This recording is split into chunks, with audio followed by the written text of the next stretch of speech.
اعوذ باللہ من الشیطان الرجیم بسم اللہ الرحمن الرحیم۔ شروع اللہ کے بابرکت نام سے جو بڑا مہربان اور رحیم ہے۔ سب سے پہلے سامعین کو میری جانب سے السلام علیکم ورحمۃ اللہ۔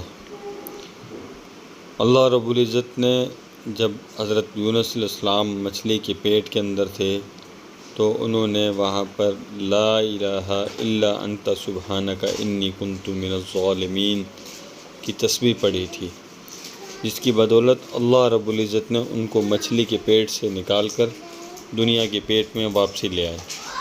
ایک جگہ اللہ پاک ارشاد فرماتے ہیں کہ اگر حضرت یونس علیہ السلام مچھلی کے پیٹ میں یہ دعا نہ کرتے تو میں قیامت تک ان کو مچھلی کے پیٹ کے اندر رکھتا۔ ہمیں اس بات سے یہ پتہ چلتا ہے کہ اللہ رب العزت کو یاد کرنے سے جو ہے ہمارے معاملات حل ہو جاتے ہیں۔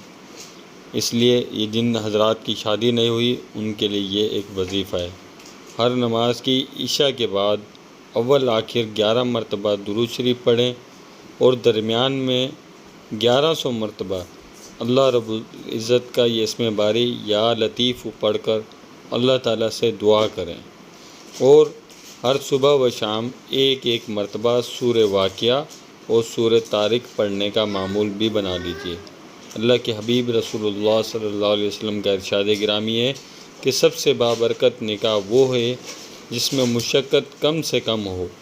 اللہ کے حبیب صلی اللہ علیہ وسلم کی جتنی بھی بتائی ہوئی تعلیمات ہیں وہ ہمارے لیے بالکل فائدہ مند ہیں، ہم ان پر عمل کریں، اور اللہ کے حبیب صلی اللہ علیہ وسلم جس طرح ہمیں بتاتے ہیں اس طرح ہم عمل کریں۔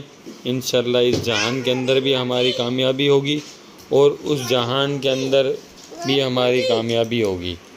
آپ تمام حضرات سے گزارش ہے کہ چلتے پھرتے اللہ کے حبیب صلی اللہ علیہ وسلم پر درود شریف پڑھتے رہیں۔